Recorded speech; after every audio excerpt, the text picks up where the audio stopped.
Bom dia. Hoje é 27 de junho de 2023. Estamos abrindo mais uma edição do programa 20 Minutos, dando continuidade à série de entrevistas com autores do livro Junho de 2013, A Rebelião Fantasma, que está sendo lançado pela editora Boitempo. Organizado por Maria Caramés Carlotto e por mim mesmo, a obra traz um prólogo da ex-presidenta Dilma Rousseff e artigos de 10 ensaístas, com os mais diferentes pontos de vista sobre os acontecimentos daquela época. Nosso entrevistado de hoje será Jones Manuel. Nosso entrevistado é historiador formado pela Universidade Federal de Pernambuco, militante do Partido Comunista Brasileiro e educador popular. Autor e organizador de diversas obras, entre essas se destaca Revolução Africana, uma antologia do pensamento marxista, livro publicado pela Autonomia Literária. Também integra a bancada de analistas do programa Outubro, no canal de Ópera Mundi, participando sempre às quintas-feiras. Aguarde um pouquinho que já vamos começar.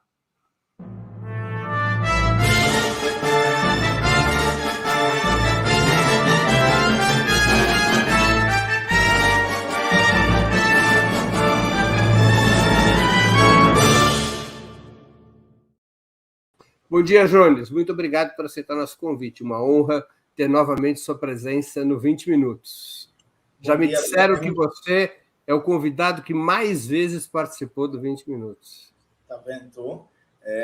Agradeço estar aqui mais uma vez, mandar um abraço para todo o público do Ópera Mundi. É sempre um prazer, né, estar aqui no Ópera. Sou de casa, sou prata da casa, como a gente fala no futebol, e vamos embora para mais esse debate.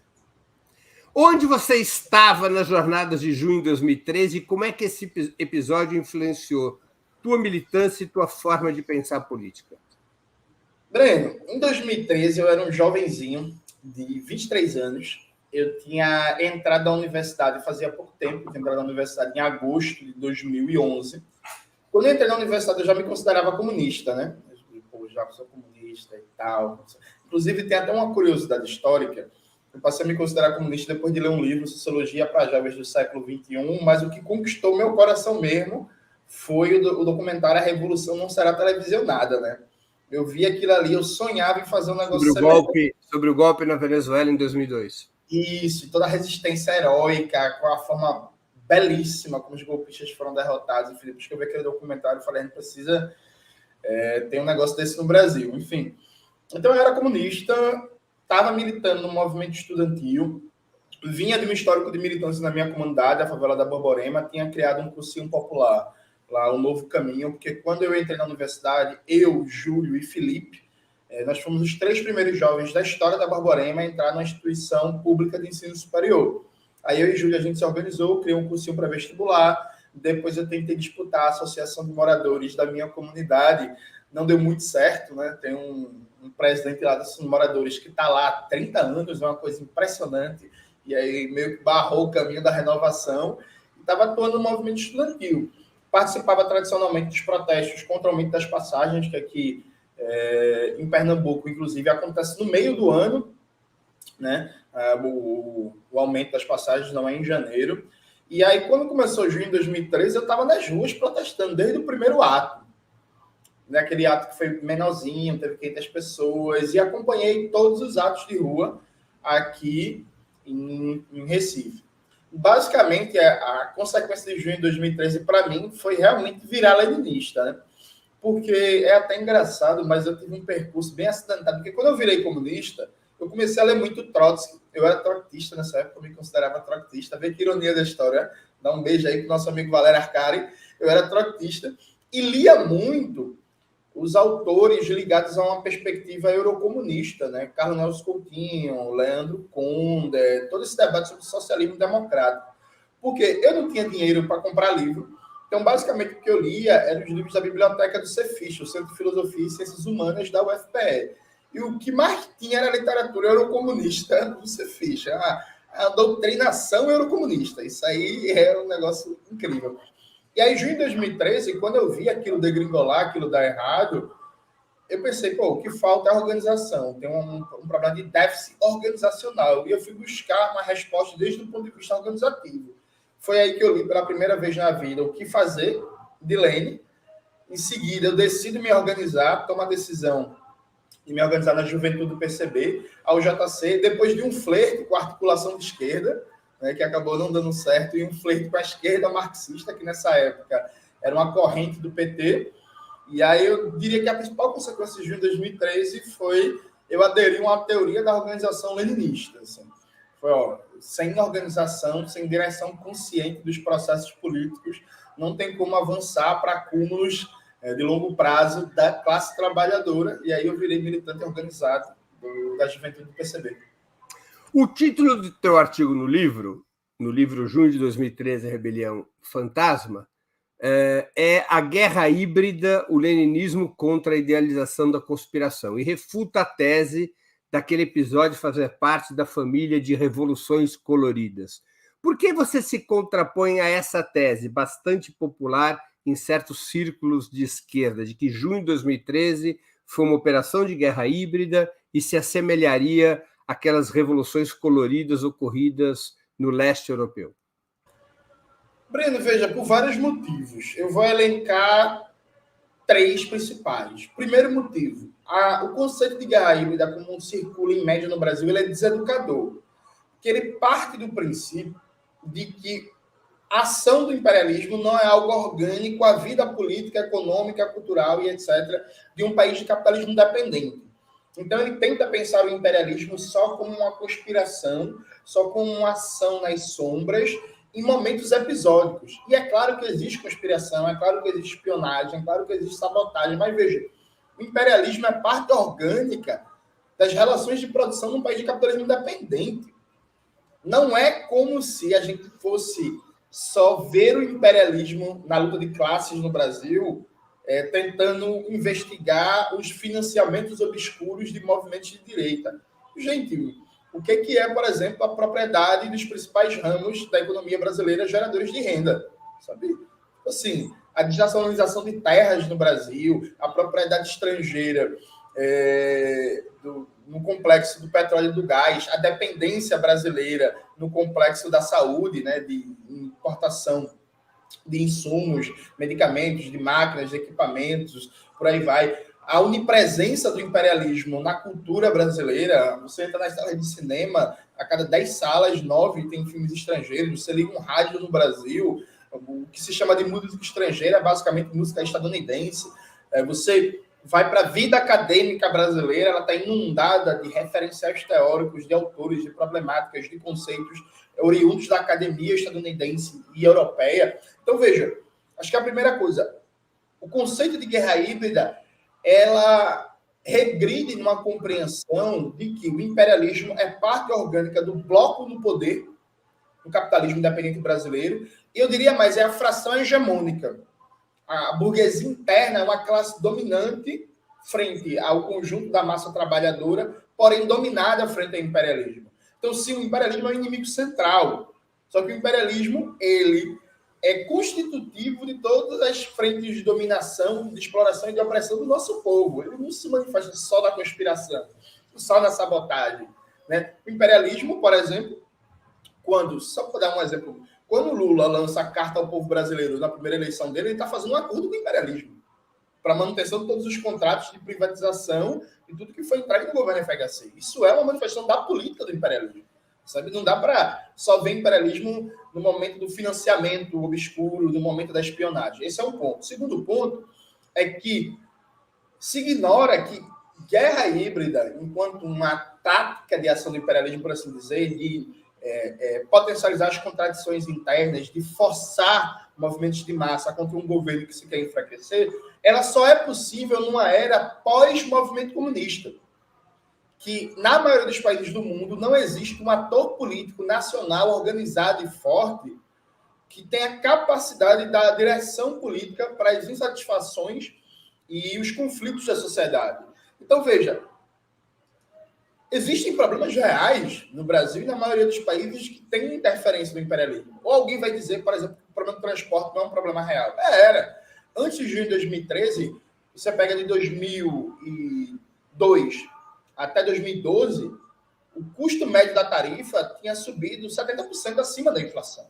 sabe? Você tem uma explosão de custo da tarifa e uma piora geral nas grandes capitais da qualidade dos transportes. Então, sim, a mídia insuflou isso contra o governo, mas era um problema real, percebe? Então, se nega ver as contradições, porque toda contradição de classe pode ser instrumentalizada, inclusive, contra um governo progressista, um governo de centro-esquerda. Por exemplo, Breno, hoje, o Brasil continua tendo mais de 10 milhões de desempregados e mais de 30 milhões de trabalhadores informais. O ritmo de geração de emprego formal na economia brasileira é muito baixo. Se ano que vem a mídia burguesa decidir atacar o governo Lula, dizendo que o governo Lula não está respondendo à questão do desemprego, que o Brasil continua tendo milhões de desempregados, desalentados e informais, e usar isso para desgastar o governo, é um discurso oportunista da mídia burguesa, não é? É. Mas não é um problema real? É um problema real, pô. Continua tendo mais 10 milhões de desempregados, mais de 30 milhões de informais, mais de 4 milhões de desalentados. Então, se empobrece a leitura das contradições da sociedade, as disputas que estão em torno das múltiplas contradições. E, por último, é uma categoria que serve para colocar o governo no lugar de vítima, né? E aí, veja, você colocou aí na tela o livro Marxismo, Psicanálise e Revolução, né, que foi organizado por mim, o Eribaldo Maia e o Christian Dunker. No meu artigo nesse livro, eu debato como o lugar de vítima, ela não demanda reflexão, não demanda autocrítica. O lugar de vítima demanda apenas solidariedade, né? A vítima, ela quer apenas solidariedade. Quando você colocar a junho de 2013 foi uma manipulação do imperialismo, que a gente foi vítima do imperialismo, você não precisa debater sua ação política, seus erros, seus acertos, sua tática, sua estratégia, percebe? Porque você foi vítima. Então, é uma forma covarde de se colocar num lugar de vítima, de coitado, e não fazer autocrítica nenhuma. O artigo da presidenta Dilma, no prólogo do livro, por exemplo, quando a Dilma diz que tem que pensar junho de 2013 como uma disputa, a Dilma está chamando uma autocrítica. E que muito bom que ela faça isso, porque, inclusive, ela teve um papel central na derrota de junho de 2013. Mas é isso. Pô, beleza. Porque uma ação do imperialismo não significa ser que eles vão ser vitoriosos, né, Breno? Eu comecei citando o golpe da Venezuela. Aquilo foi ação do imperialismo, quase que clássica. Não foram derrotados? Foram. Né? O que explica a derrota do imperialismo? Foi que teve de resposta política adequada, correta. Essa pergunta não é feita nessa categoria de guerra híbrida. E, por fim, só para arrematar, tem muita gente delirante, conspiracionista, mentirosa com essa categoria. Em que o maior exemplo dele é o Pepe Escobar, né? Que o Pepe Escobar é uma espécie de propagandista de um olavismo progressista. No outro dia desse, o Pepe Escobar estava dizendo que estava no iate, debatendo grandes líderes globais da Eurásia, e ele teve informações privilegiadas que ele não pode dizer para ninguém que estava no iate, mas ele sabe de tudo que os principais estados capitalistas da Eurásia vão fazer, e aí confia na análise dele que ele estava nesse iate, sabe? Assim, não dá para levar esse negócio a sério. A gente tem que estabelecer um padrão que é olavismo, conspiracionismo, afirmações sem comprovação, isso fica para a direita, isso não cabe no campo da esquerda, né? Se junho de 2013 não foi Revolução Colorida, nem uma criação da guerra híbrida, o que foi junho de 2013? Aliás, junho de 2013 foi um fenômeno progressista e reacionário. Aí veja, Breno, primeiro tem que fazer uma diferenciação. Há uma mania de juntar guerra híbrida e revolução colorida. São conceitos diferentes, com histórias diferentes e com fundamentação teórica diferente. Revolução colorida é um conceito bom, que eu uso. É um conceito que, por exemplo, o Domênico Lossurdo trabalha bastante no livro dele, né? A Esquerda Ausente, Crise, Guerra, Sociedade e Espetáculo. É um conceito com aplicação testada para entender aqueles levantes do leste europeu no começo do século XXI. Então é diferente de guerra híbrida. Há uma mania de juntar como se fossem pares conceituais, né? O Matheus Mendes, no livro, no artigo dele no livro e nas palestras dele, ele faz isso também. Inclusive, eu critiquei ele aqui em Recife. São coisas diferentes. Acho que a gente tem que estabelecer um norte teórico aqui. Aí, veja, Breno. Se a gente fazer uma experiência, a gente pega o caderno do cárcere do Gramsci, o caderno terceiro, e a gente vê o debate de Gramsci sobre movimentos espontâneos, a gente vai ver que boa parte do que Gramsci coloca ali aconteceu em junho de 2013. Porque junho de 2013 foi uma explosão de massas, com todas as características da espontaneidade quando milhares entram na política. E que aí traz reacionarismo, traz confusão, traz senso comum, traz noções muito bizarras que circulam no cotidiano das pessoas, que é achar que o grande problema do Brasil é a corrupção. Então, se resolvesse a corrupção, a saúde seria linda, a educação seria linda, você ter emprego para todo mundo e tal. E foi um movimento que nasce progressista e se torna reacionário ao final, porque nós perdemos a disputa. E perdemos a disputa por coisas bem claras. Breno, quase ninguém lembra mais, mas o seu amigo, Fernando Haddad, quando era prefeito de São Paulo, depois de um protesto de mais de 40 mil pessoas em São Paulo, o Haddad vai para a televisão, vai para a coletiva de imprensa, não baixa o preço das passagens e diz que não dá para baixar em nome da responsabilidade fiscal. E nesse meio tempo estava viajando em Paris junto com Alckmin. E aí Haddad segura, não baixa a passagem, e aí quando ele decide baixar a passagem, ele o faz junto com Alckmin. E aí, veja, a mídia burguesa já estava visualizando para jogar aquilo ali contra o PT, a própria Haddad é que dá a sinalização. Porque ó, são todos iguais, estão todos na mesma responsabilidade e tal. Nesse todos iguais, é uma forma da mídia foi aos poucos deslocando e colocando o movimento contra o PT. Mas veja, o Haddad ele teve uma oportunidade de ouro. Quando ele viu aquelas 40 mil pessoas na rua, ele poderia, de pronto, ter baixado o preço das passagens, condenado a violência policial, que é importante lembrar que, na época, teve cenas brutais de violência policial, jornalista perdendo o olho, violência para todo lado, e o Haddad não condenou a violência policial, pelo contrário, ele condenou os vândalos. Ele poderia ter condenado a violência policial, baixado as passagens e dito, ó, agora é com Alckmin, eu já fiz minha parte. O que seria? Não dá para a gente fazer história contrafactual, né? História do que poderia ter acontecido.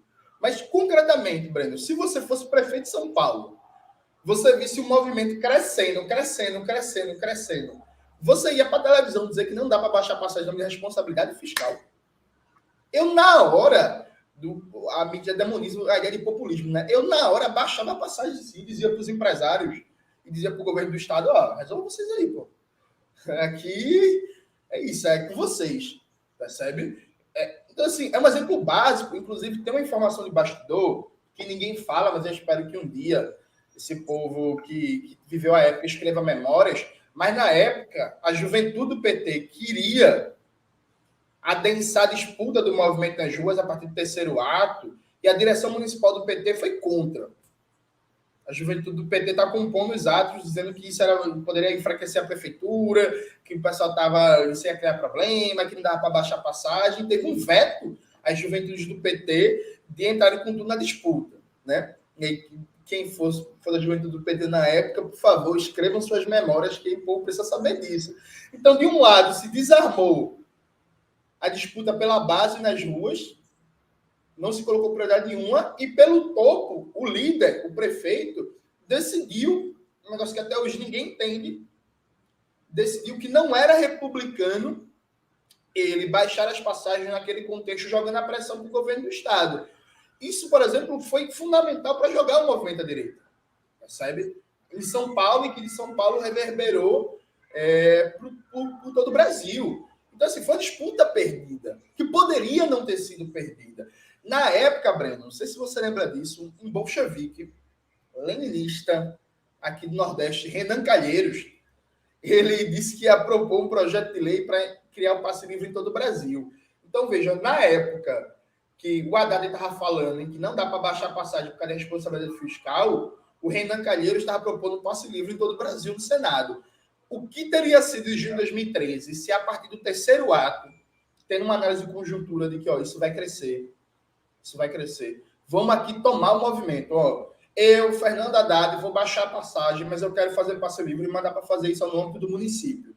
E aqui a gente vai criar uma iniciativa de um projeto de lei nacional de passe livre, mudando a regulamentação institucional do transporte nas regiões metropolitanas e tal, e agora está com o governo do estado e está com o Congresso Nacional.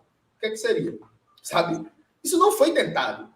Não foi tentado objetivamente a disputa das ruas. E até hoje, para concluir a resposta, ninguém explica muito bem o que foi aquele negócio de Dilma falar de constituinte exclusiva e depois mudar de ideia. Tipo assim, que pressões foram feitas, quem foi que foi apertar a presidenta para dizer que tem que existir essa ideia. Então, por exemplo, a ideia que, boa, que nem sequer conseguiu se prosperar. Poderia ter sido um elemento aglutinador ali, sabe? Então, assim, tem muita coisa que falta ser explicada de bastidores de decisão de por que o básico da disputa política não foi feita.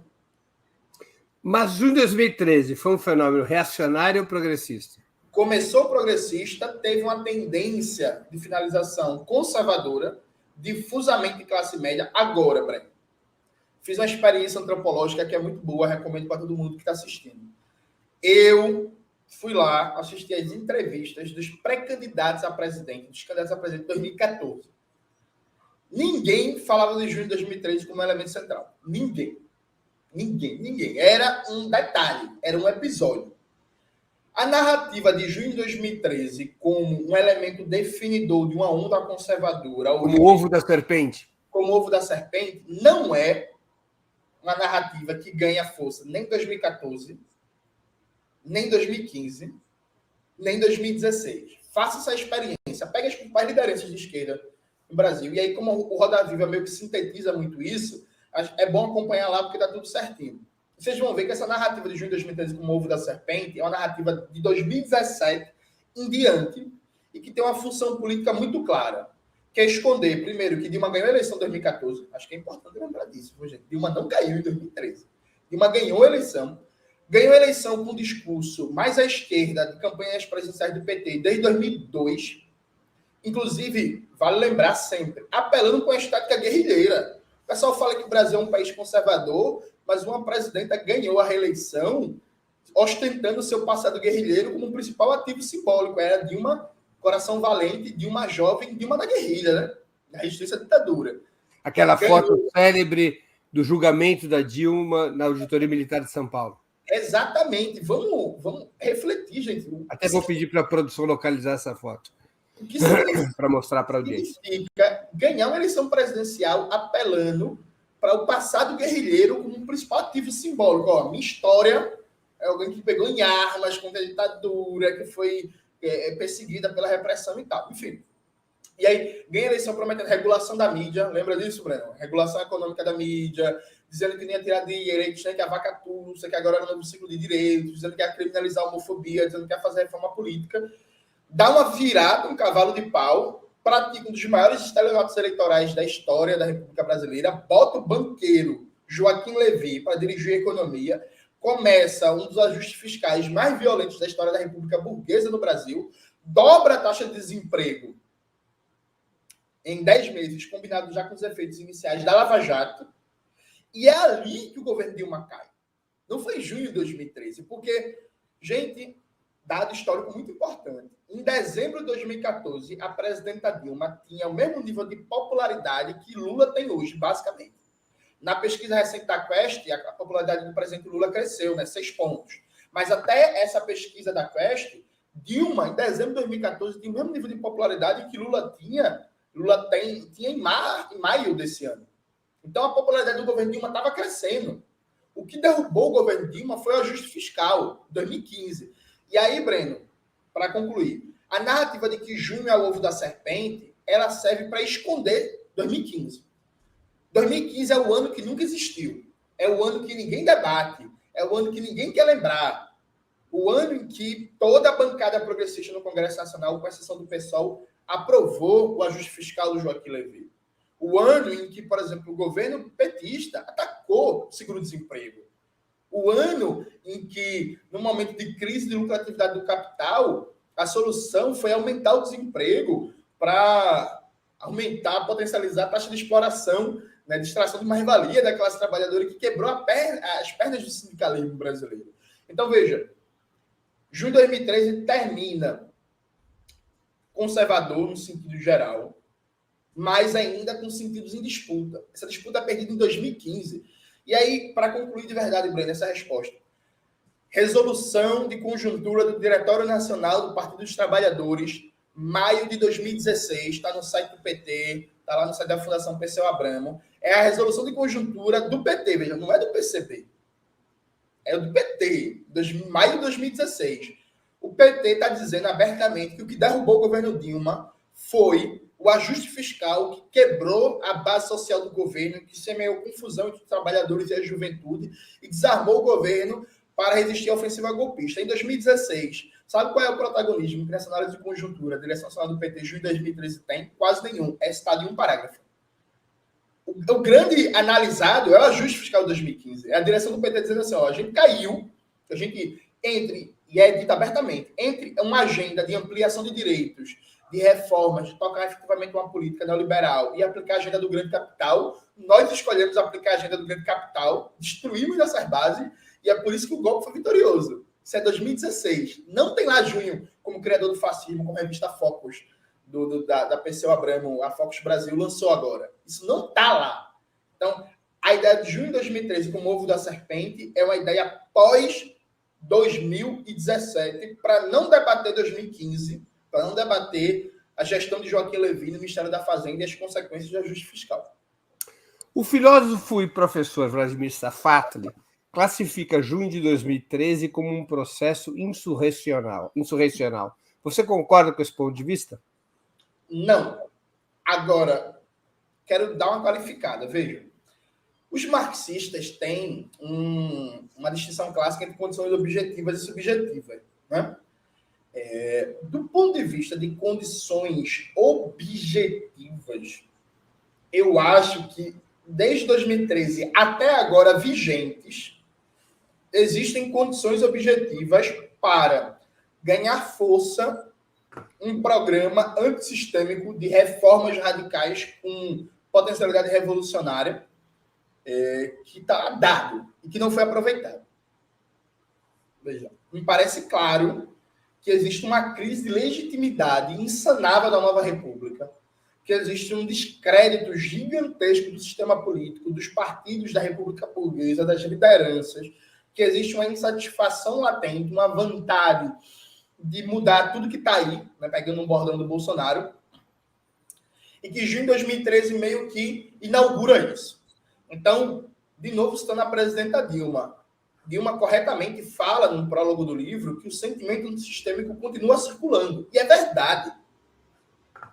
A operação genial de juntar Lula e Alckmin para pegar os dois grandes polos da nova república e colocar dentro de um mesmo governo, na tentativa de reconstruir a nova república, veja, isso é um remendo, viu, gente? Isso é um remendo. A nova república brasileira está moribunda, ela está desabando, ela vai morrer mais cedo ou mais tarde. A questão é saber quando, fora Alckmin, saudade desse tempo, a questão é saber quando isso vai acontecer. Uma nova república vai morrer. Então, veja, se você imaginar que junho de 2013 inaugura esse momento de descrédito, de deslegitimidade radical do sistema político burguês, isso tem um potencial para ser aproveitado por um programa antissistêmico radical de esquerda, eu concordo até com o sentido da fala do Safado. Então, assim, tem um potencial. Não foi junho de 2013, mas aquele potencial surgiu. Esse potencial está aí até hoje, ele não foi aproveitado. E aí, Breno, o negócio é muito louco, né? Porque quanto mais descrédito tem a República Burguesa, mais legalista fica a maioria das esquerdas. Quanto mais déficit de legitimidade tem um sistema político, mais se chama de esquerda no Brasil vem com esse discurso de defender as instituições. Às vezes eu me sinto, inclusive, sozinho, né, solitário, porque parece que é só eu que agora chamo o pessoal do STF de canalha, né? Inimigos do povo, porque são isso que eles são, né? Estão atacando agora o piso da enfermagem, mais de 2 milhões de trabalhadores deram uma decisão ontem, legitimando um cálculo ilegal de aposentadoria que corta pela metade a aposentadoria por mortes de dependentes e por aí vai. Toda semana o STF ataca o direito trabalhista, é uma coisa impressionante. E aquele Barroso em particular, aquilo é um liberalzinho darwinista de pior qualidade. O Barroso, se for processar aí, me processa, o processo opera muito, não. Mas é um darwinistazinho de pior qualidade. Então, veja, esse sentimento, ele está aí.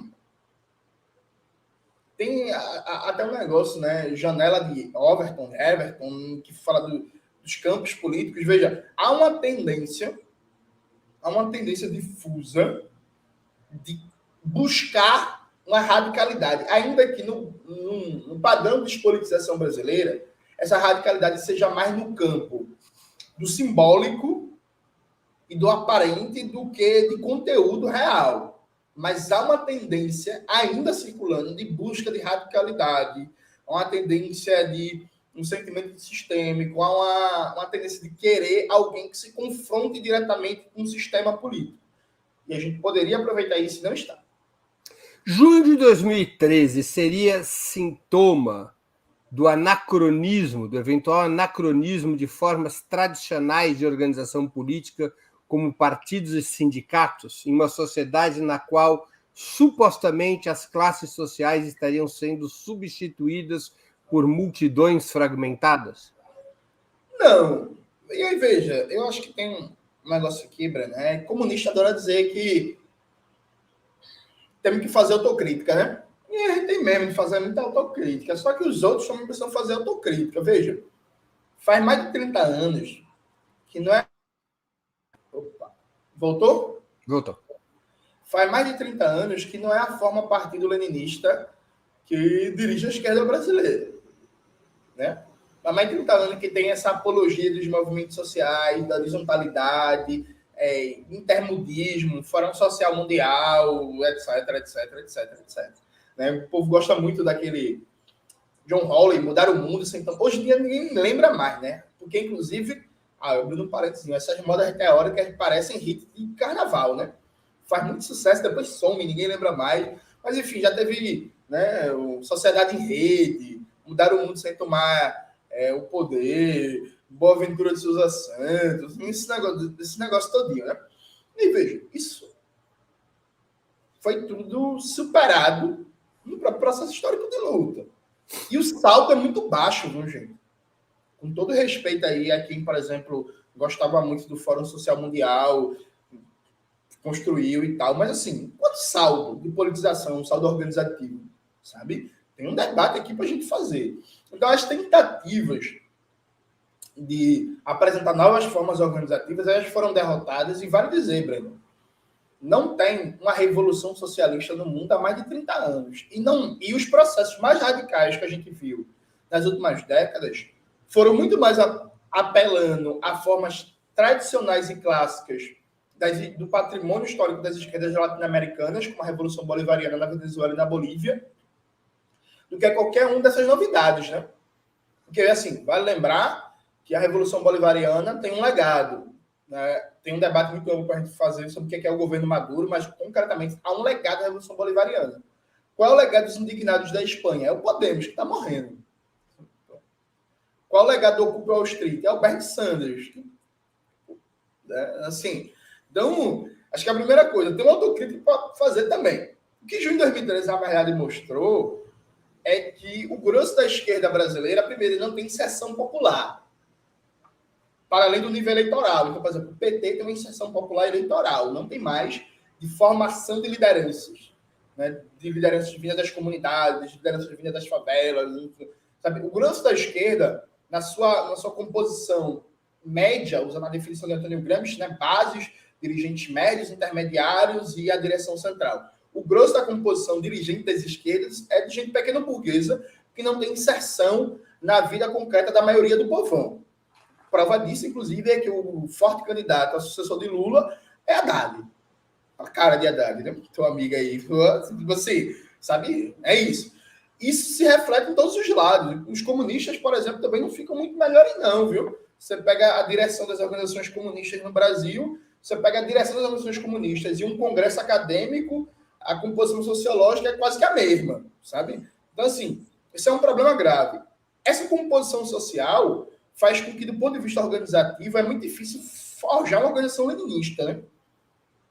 Sabe? Uma organização leninista enquanto funcionamento real, não enquanto princípio, porque se dizer leninista é muito fácil, né? Construir uma organização leninista já é outra coisa. Então, há um déficit também organizativo muito forte.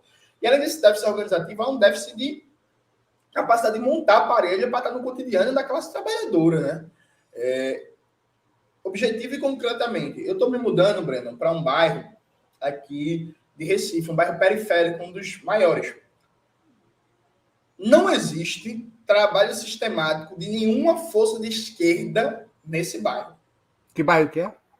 Eu não vou falar o nome porque eu estou tentando manter em segredo o meu endereço. Né? No futuro vai ser dito. Mas é um bairro de mais de 40 mil trabalhadores, central de Recife, periférico, trabalhador em massa que vem para o centro da cidade, né, servir de força de trabalho no comércio, nos serviços, e você faz um mapeamento político do bairro, você tem gente, filiados, né? Filiado do PT, morando, filiado do PSOL, agora vai ter um cara do PCB. Então, mas não existe trabalho político sistemático de nenhuma força de esquerda. O que é assustador, né? E aí você pega a memória, a Mirella, minha noiva, ela conversando com o senhor, me contando que conversou com um senhorzinho que foi fundador do PT no bairro, que o PT tinha um núcleo e que era um pau. Ele contando, né, para ela, entre os petistas e os brisolistas. Disputa palmo a palmo para ver quem dava a direção política no bairro. Veja, isso acabou, né? Se antes existia uma disputa entre petistas, brisolistas e comunistas, é um vazio político. Então, isso explica muitos problemas da gente. A gente não está no cotidiano da classe trabalhadora, majoritariamente. Aparece enquanto força eleitoral. Só que não existe espaço vazio, né? Tem outras forças políticas que estão no cotidiano da classe trabalhadora, como as igrejas neopentecostais. E aqui, inclusive, eu deixo uma pista. Há muito fetiche sobre a eficácia do discurso neopentecostal como forma de conquista da classe trabalhadora. O que existe, na real, é um discurso sem concorrência. Então, se tenta justificar, não, porque a eficácia da teologia da prosperidade, porque eles são muito bons, porque tem pastores que estudam psicologia, porque as técnicas de convencimento... Não, beleza, tudo isso são elementos. Mas o que existe, na real, é uma eficácia de um discurso sem concorrência. Não existe concorrência. Então, quando você disputa sozinho, disputar sozinho é muito fácil ganhar, né? Você já afirmou, numa resposta anterior, que você não vê junho de 2013 como a pia batismal, como ensaio geral, como ovo da serpente do bolsonarismo. Mas você crê que é nulo o vínculo entre junho de 2013 e a emergência de uma extrema-direita de massas? Ou, de alguma maneira, em junho de 2013, a extrema-direita, digamos assim, testou seus músculos? Veja, aí eu vou de novo citar a análise do glorioso Partido dos Trabalhadores. Segundo essa resolução de conjuntura de maio de 2016 do PT, a direita tenta retomar as ruas e voltar a ser uma direita de massas em junho e em 2014, mas ela consolida isso em 2015. Veja, a análise da direção nacional do Partido dos Trabalhadores. E uma análise que é factualmente correta. O PT, em 2016, era presidido pelo deputado Rui Falcão. Exatamente. É uma análise, Breno, que é factualmente correta, porque, gente, vamos puxar pela memória. Em 2014, em 2013, a direita conseguia colocar com regularidade 30, 40, 50 mil pessoas na Paulista? Não, gente. Vamos lá. Isso não acontecia. Podem abrir o Google, podem pesquisar. A ideia da direita conseguir colocar com regularidade gente nas ruas, e gente é gente mesmo, gente. É assim, é acima de 20 mil, de 30 mil pessoas, né? Isso é algo que se consolida em 2015. Isso é algo que se consolida em 2015. Agora, é claro que a direita, sim, Breno, ela ensaiou isso a partir de 2013. Ela se articulou, ela foi tentando. Só que, e aí é algo muito parecido, inclusive, com a esquerda. Sabe quando você vai tentando acumular força, aí você chama um ato, vai dar menos gente, aí chama outro, vai fazer um trabalho, vai fazer uma divulgação, faz a agitação da bandeira, aí vai para uma ação aqui, aí faz uma ação de impacto midiático, uma ação de propaganda, aí faz outra, aí tenta de novo. Foi isso que a direita fez, foi quase um percurso clássico do que é os movimentos sociais de esquerda, né? O que é que a gente faz? Mas veja, o ponto de virada, você vai dizer assim, a direita retomou as ruas. A direita agora é uma direita com presença nas ruas. Não é 2013. Isso é factualmente falso. O que dá para a gente debater é se o ponto de virada é 2014, 2015. Uma amiga minha, por exemplo, já argumentou comigo que nos atos no imediato pós-eleição de Dilma, e os próprios comícios eleitorais, aqueles comícios eleitorais de Aécio, já podem ser lidos como atos de massa da direita. Eu concordo, mas o que eu ponderei com ela, Breno, é que um comício eleitoral tem todo um aparelho milionário, sendo gerido ali na campanha, todo um conjunto de estruturas que você pensar a quantidade de pessoas na rua no contexto eleitoral não é o mesmo que pensar em atos, em confrontos fora do contexto eleitoral, sabe? Há toda uma facilidade, há todo um conjunto de dinheiro, de interesses, de aparelhos que facilitam a circulação de pessoas. Então, eu diria que o processo eleitoral de 2014 para a direita foi um momento de acúmulo de forças, né? Só que esse acúmulo de forças se concretiza em 2015. E aí eu, né, concordo plenamente com a análise da direção nacional do PT em 2016. Reforça aí, gente, para vocês lerem esse documento. Leiam, por favor, que é muito melhor que a análise do PT atual, viu? O PT atual tá complicado. Qual é a sua opinião sobre a avaliação que faz a ex-presidente Dilma Rousseff sobre as manifestações de junho de 2013, por ela consideradas um movimento em disputa e que poderia ter sido um instrumento para alterar a correlação institucional de forças? Eu acho massa, velho. Dilma é uma pessoa, veja, eu não conheço profundamente pessoalmente a Dilma, né? Mas conheço muita gente que tem contato com ela e tal. Todo mundo fala que a Dilma, ela, ao mesmo tempo que é uma pessoa de posições muito firmes, muito decididas e tal, ela tem uma capacidade de ouvir e uma série de estudar muito grande, né? Acho que todo mundo que eu já conversei, que conhece bem a Dilma, fala, sempre destaca o quanto a Dilma é estudiosa, o quanto a Dilma está sempre lendo, estudando, se atualizando e tal. E aí, veja, a Dilma, aquilo ali é objetivamente uma autocrítica, né? É uma autocrítica e uma avaliação, 10 anos depois, de alguém que, olhou o cenário e pensou assim, meu irmão, não faz sentido dizer que aquilo foi uma guerra híbrida, que aquilo, sabe? Porque isso inclusive tem consequências na disputa política hoje. Então eu achei muito corajoso, louvo. E aí, Breno, é uma espécie de bala de prata, né? Porque tem a expressão mais católico que o Papa, né? E aí, essa ala petista delirante, reacionária, que quer dizer que o junho de 2013 foi o começo do fascismo no Brasil, foi o ovo da serpente, foi a guerra híbrida do imperialismo. Aí, quando diz um negócio desse, você chega assim e diz assim, ei, menino, mas a Dilma discorda, acabou-se, né? A Dilma, que era presidenta, ela discorda. Então, é muito bom. Eu espero que o Alberto Cantalice, o grande amigo do Sérgio Cabral e do Pezão, leia, né, o prólogo da Dilma, manda um livro para ele ali, Breno, que eu acho que é importante ele dar uma lida nisso e outras figuras também, porque eu acho que areja muito debate. A Dilma, inclusive, ano passado eu conheci a Dilma ao vivo, né? A gente estava no Aljânia, lá no Bar Palestino, em São Paulo, um jantar, e aí estava Dilma, Manu Dávila, Guilherme Boulos, o ex-vice-presidente da Bolívia, Álvaro Garcia Lineira, e eu estava, por acaso, também nesse jantar. Tu estava também, Breno, inclusive, você estava lá também. E aí, quando eu conheci a Dilma, foi muito interessante, né? Porque a Dilma chegou para mim, tava ela e o Boulos conversando, eu fui falar com o Boulos, cumprimentei a Dilma, estava de máscara, a Dilma não me reconheceu. Aí depois o Boulos falou, Dilma, esse aqui é o João de Manuel. Aí Dilma, você que é o João de Manuel, você é um marxista de verdade. Aqui, Boulos, tá faltando esquerda no Brasil, esse menino aqui é marxista mesmo.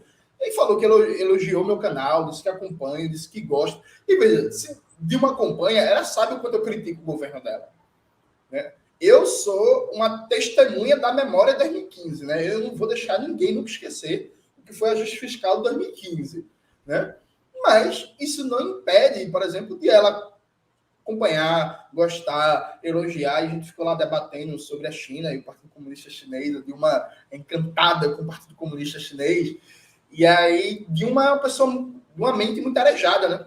Ela consegue acompanhar quem critica o governo dela, ela consegue ver várias visões e tal. Então, louvo, mando um abraço, inclusive, para a presidenta Dilma. Desejo uma ótima gestão no Banco dos BRICS. Fora isso, Dilma é muito simpática, né? É uma pessoa maravilhosa. Agora, Você já citou isso numa resposta anterior, mas eu queria voltar ao tema. No prólogo que a Dilma escreveu para o livro, ela ressalta a tentativa dela de, ao propor a convocação, um plebiscito para convocar uma Assembleia Constituinte, a tentativa, digamos, de fazer com que aquelas manifestações de junho de 2013 ajudassem a mudar a desfavorável correlação institucional de forças que a esquerda tinha e continua tendo no Estado brasileiro. Qual é a tua opinião sobre este momento em que ela responde com a convocação da Constituinte e praticamente fala sozinha?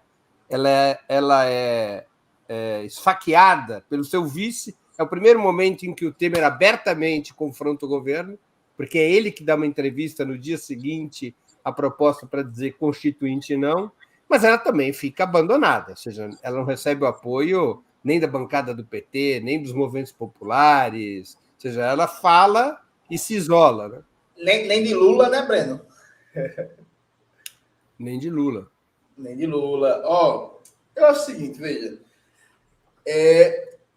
Eu citei, tirando onda, chamando de bolchevique, radical, o Renan Calheiros, evidentemente que isso foi ironia, mas veja, o Renan foi quem teve a percepção. E é engraçado, né? Esses oligarcas brasileiros, eles têm um sentido de sobrevivência interessante, né? Cauê, meu amigo aqui de Pernambuco, ele brinca que se tiver a revolução, é capaz de o Renan Calheiros conseguir virar ministro, de tanto sentido de sobrevivência que ele consegue ter. Veja, a proposta da Dilma foi boa. Só que aí, é isso, né? Como tem enfim, uma característica da Dilma, faltou um background de articulação política. Então, e é isso. Veja, tem informação de bastidor que a gente não sabe ainda. Então, por exemplo, a Dilma falou com quem? A Dilma pegou o telefone, ligou para o João Pedro Estrela e falou, MST, a gente vai trabalhar isso. Ligou para a CUT e falou, acho que era o Wagner Freitas na época, o presidente da CUT, né? Ligou para o Wagner Freitas, a gente vou lançar essa proposta, reforça aí. Ligou para o presidente da Uni, sabe? Tipo assim, a gente não sabe, alguns detalhes de bastidor não estão claros. Talvez vão estar daqui a 20 anos, quando começar a sair os livros de memória, né? Mas tem alguns detalhes de bastidor que não dá para saber, que é o grau de articulação que foi feito no próprio campo político da presidência, né? E aí, a atuação de alguns atores políticos, por exemplo. Ninguém lembra, ninguém fala, mas é preciso esclarecer qual foi a atuação de Lula, né? E aí, eu tenho fortíssimas suspeitas que o Lula atuou na política do deixa disso, vamos esperar passar. Né? Assim, é a cara do Lula, de ver o negócio pegando fogo, vamos esperar passar, vamos ver, não vamos agitar o conflito, não vamos potencializar o conflito. Para mim, eu acho que a melhor coisa que poderia ter sido feita naquele momento era justamente a Dilma pegar um projeto de lei, instituir um passe livre no Brasil inteiro e jogar para o Congresso e começar a agitar em cima disso. E deixar para o Congresso, firme a parte, tal, vamos financiar e por aí vai. A proposta do Renan Calheiros foi muito malandra, né? Pegar assim, vocês estão reclamando de transporte e tal, realmente. A gente quer passe livre no Brasil inteiro. Não sei se você lembra, Breno, mas em 2014, o finado Eduardo Campos, antes de falecer, ele vinha prometendo que ia instituir passe livre no Brasil inteiro se ganhasse a eleição presidencial. Era mentira, ele não ia fazer isso. Mas, por exemplo, o Eduardo teve uma sacada, né?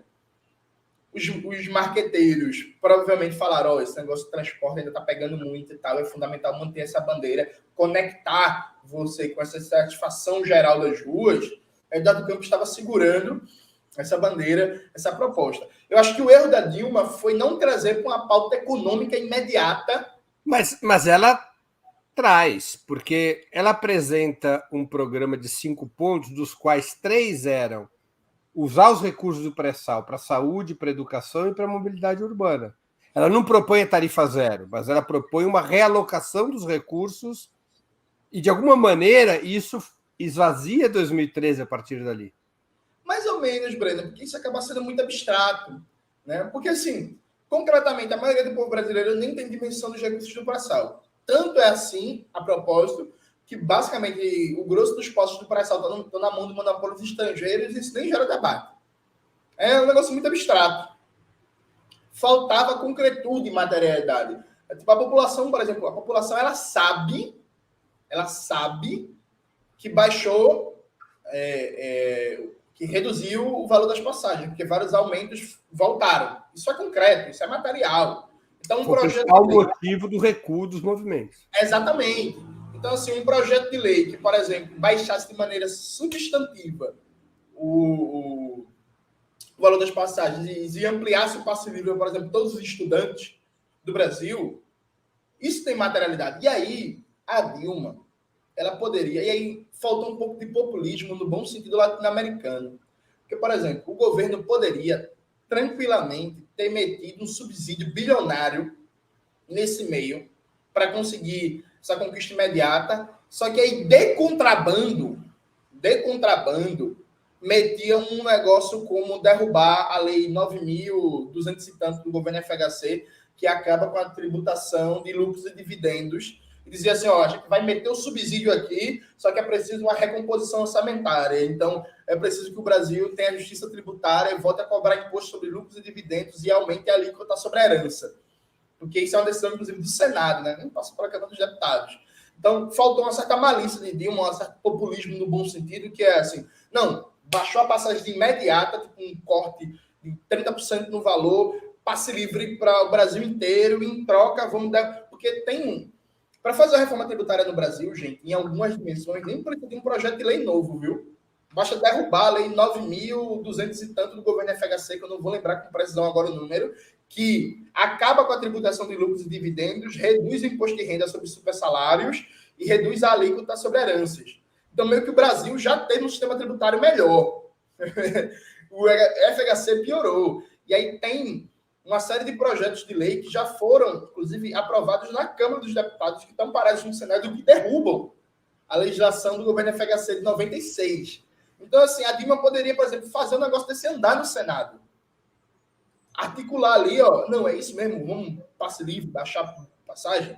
Não, em troca, eu quero derrubar a lei de 96 do governo FHC, e aí eu compenso o subsídio com uma mudança na arrecadação, aumentando o imposto de renda sobre supersalários, taxando lucros e dividendos e aumentando a alíquota do imposto sobre herança. Meu irmão, isso ia casar muito bem. Se de quebra, inclusive, a Dilma desse uma desoneração na cesta básica, era a joia da coroa do populismo do bem, pô. Porque quem não ia gostar? Olha, vou aumentar imposto para bilionário e vou reduzir imposto sobre feijão e arroz. Quem ia ficar contra? Quem ia ficar contra? Jones, você acha que seriam possíveis fenômenos semelhantes a do junho de 2013 no futuro próximo? As condições materiais e imateriais, as condições objetivas e subjetivas continuam existindo para movimentos daquela natureza? Veja, Breno, eu acho que tem uma armadilha sendo plantada na conjuntura brasileira. Primeiro, assim, 2023 vai ser o ano do marasmo, né? Desde uma perspectiva de movimentos populares, porque está todo mundo aliviado porque Bolsonaro foi derrotado. Ao ponto, inclusive, que o ministro Fernando Haddad está passando um programa de PPPs, que é um programa de parceria público-privada na saúde, educação, assistência social, meio ambiente, mais violento que o de Paulo Guedes, e ninguém liga. Porque está todo mundo nesse clima, ainda clima de festa, né? Assim, vamos lá, concreto e objetivamente. Então, eu acho que 2023 tende a ser esse clima de festa. Só que, Breno, o escândalo do ano que vem está sendo plantado agora. A mídia burguesa está mais ou menos calada, porque, inclusive, é uma ordem, por exemplo, na Folha de São Paulo, isso é informação de bastidor, podem questionar depois da galera que trabalha na Folha de São Paulo. Na Folha de São Paulo existe uma ordem para não tematizar, nesse momento, os roubos que estão sendo feitos a partir das emendas parlamentares. Porque está assim, uma corrupção escancarada. Superfaturamento de 50%, 70%, 100%, desvio de função, tá um negócio escancarado. Escancarado. Só que a ordem, como essas liberações de emendas parlamentares estão sendo feitas para aprovar novo teto de gastos, para aprovar políticas liberais, há um certo pacto de silêncio na mídia burguesa de não tematizar isso. Então, veja, a crise do ano que vem está sendo plantada agora. Sabe? É isso. Ano que vem isso vai explodir no ano da eleição. ele é tão natural como a luz do dia. Então, ano que vem, a matéria na grande mídia vai ser deputado da base de Lula usou emenda superfaturada em 200%. Apoiador de Lula, não sei o quê. Aliado de Lula, não sei o quê. Deputado do PT pegou uma emenda que disse que era para construir um açude aqui no Agreste Pernambucano e o açude está superfaturado em 140%. Todo mundo aqui em Pernambuco sabe disso, viu? Sabe? Senador aliado de Lula está no esquema de compra de pré-moldado para montar escola, só que essas escolas não estão sendo construídas em Pernambuco. Todo mundo sabe. Sabe assim, no miudinho aqui da política, todo mundo está vendo o que está acontecendo. O que eu acho que pode acontecer em 2024? E eu tenho bastante medo disso. Quando isso explodir, e a tendência é a sensação de alívio do governo Bolsonaro já ter passado, os resultados econômicos em termos de geração de emprego, de combate à fome, de geração de renda não vão ser exuberantes, isso pode criar caldo, sim, para um movimento de massas, aí sim, já começar com base de classe média, já começar de direita contra o governo Lula. Então, eu não acho que no imediato a possibilidade é de algo como junho de 2013, algo mais difuso em disputa. Eu acho que existe fortíssima possibilidade de, em 2024, numa esteira de grandes escândalos de corrupção que vão acontecer, viu, gente? Podem anotar isso aqui e me cobrar. Depois do Carnaval de 2024, vai começar a pipocar escândalo de corrupção, de superfaturamento, de obra fantasma, de compra obscura em todo canto. E isso gerar uma onda de movimento de massa, de base de classe média, com discussão de corrupção contra o governo Lula. Eu acho que essa possibilidade é muito séria mesmo. Eu acho que a base do governo Lula, os deputados em particular, estão sendo muito displicentes, com exceção do PSOL, estão pegando as emendas parlamentares, que é um negócio inacreditável, inclusive gente que é pré-candidato a prefeito, que vai disputar a eleição municipal, se queimando nos negócios surreal, e tudo isso vai explodir ano que vem. Muito bem. Janice, nós estamos chegando ao fim da nossa conversa e, como você já está acostumado, eu queria fazer 2 perguntas que sempre faço a nossos convidados e convidadas antes das despedidas. A primeira pergunta, qual livro você gostaria de sugerir aos nossos espectadores? A segunda, qual filme ou série poderia indicar a quem nos acompanha? Livro, eu vou indicar O Camaradas, da Jodi Dean, né, que é um livro maravilhoso, um livro fantástico, que é muito bom, inclusive, para pensar os desafios organizativos do nosso tempo. E aí, eu vou tomar a liberdade, eu não falei para a produção do programa, né? Mas, junto com o Camarada, da Jodi Dean, leiam Realismo Capitalista, do Mark Fisher. Acho que são 2 livros que se completam e que ajudam muito a pensar o desafio político do nosso tempo. Qual o livro do Mark Fisher? Eu não entendi. Realismo Capitalista, do Mark Fisher. Realismo Capitalista, do Mark Fisher. Publicado pela Autonomia Literária. Série, eu assisti recentemente Andor, que é a melhor série lançada no século XXI. E Breno vai discordar, porque provavelmente... Não, eu não assisti Andor. É um episódio do Jornada das Estrelas? Da Guerra das Estrelas? É a partir de É a história de um personagem, de um spin-off do universo Star Wars, né? Aquele filme Rogue One. Aí pegaram o personagem, o Cassian Andor, fizeram uma série, e é maravilhoso. Nunca antes na história do mundo foi tão bem tematizada uma revolução pela indústria cultural hollywoodiana. É um negócio assustador, assim. Nem parece que é gringo. Né? Andor, chama. Tá em que plataforma? Tá no Disney Play, mas tá em pirata em todo canto, né? Vocês acham aí streaming, esse negócio todinho assim. Enfim, vale muito a pena, é fantástico, é maravilhoso, é incrível. E, Breno, eu fiz a experiência de reassistir o V de Vingança, né? Que foi um filme que marcou muito a geração que foi para junho de 2013, porque a máscara do personagem V, que é do Guy Franklin, esqueci o nome da figura do parlamento, da figura britânica, era uma febre, né? Todo mundo usava essa máscara na época, todo mundo queria e tal. O Anonymous, né? Eu continuo não sabendo pronunciar esse nome em inglês, Helena. Eu não sei falar gringo, não. Mas é isso. Enfim, a máscara do V de Vingança circulava muito. E o discurso do filme, a ideia de uma multidão contra o sistema, a ideia de que ideias são uma prova de bala, que basta o povo ir para as ruas, que a coisa vai mudar. O ethos do filme é muito presente em junho de 2013, né? Inclusive, tem uma foto.